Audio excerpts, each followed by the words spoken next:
कक्षा 11वीं और 12वीं की परीक्षाओं के संबंध में मैंने आपको एक वीडियो के माध्यम से संदेश दिया है और उसे आपने देखा, सुना और समझा होगा। उसमें जो दो बातें मुझे बताना चाहिए थीं परंतु वो नहीं बता पाया, तो इस छोटे से संक्षिप्त वीडियो के माध्यम से वह भी आपको स्पष्ट कर दूं।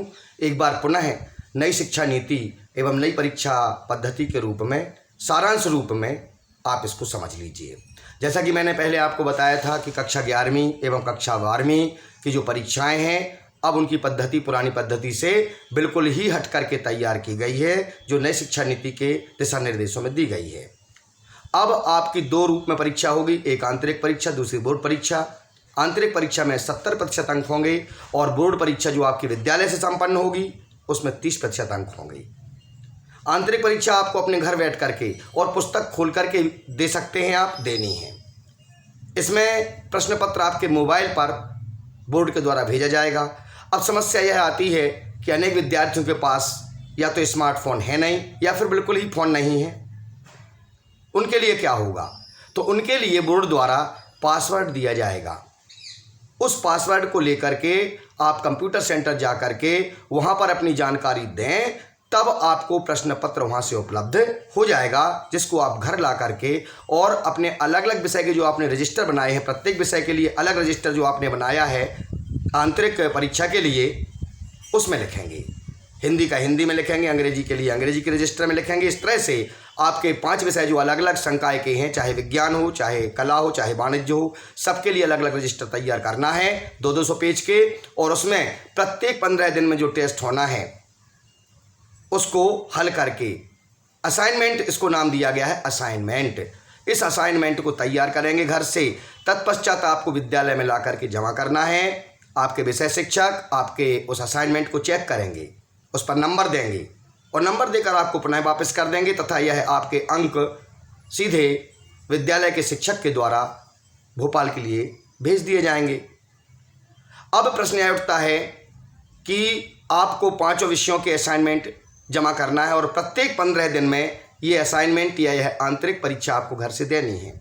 यदि कोई विद्यार्थी लगातार असाइनमेंट जमा नहीं कर रहा है, इन परीक्षाओं में जो आंतरिक परीक्षा है भाग नहीं ले रहा है, तो एक बार उसके माता पिता को अवगत कराया जाएगा, विद्यालय बुलाया जाएगा, शिक्षक एवं प्राचार्य उनको यह बात बताएंगे और इसके बाद आपको भोपाल से सीधा दिशा निर्देश प्राप्त होगा जिसमें आपका नाम काटा जाएगा। बार बार यदि आप परीक्षा की अवहेलना करेंगे तो आपको सूचना दी जाएगी, चेतावनी दी जाएगी और उसके बाद विद्यालय से होने वाली परीक्षा में आपको वंचित किया जा सकेगा।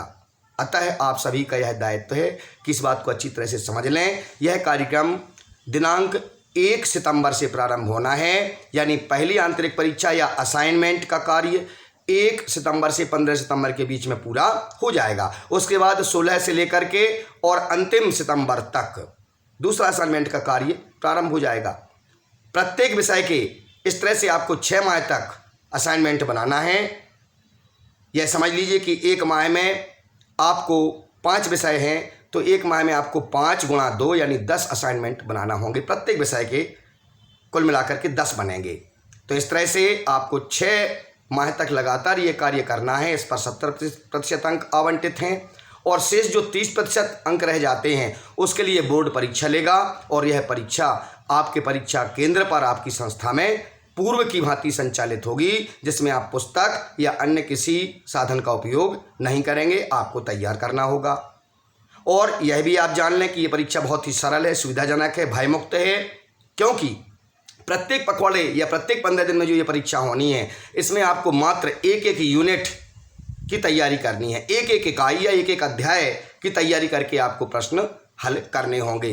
अर्थात पहली असाइनमेंट जैसे आपकी होगी 1 से 15 सितंबर के बीच, तो आपको अपनी पुस्तकों के अध्याय 1 से प्रारंभ करना है।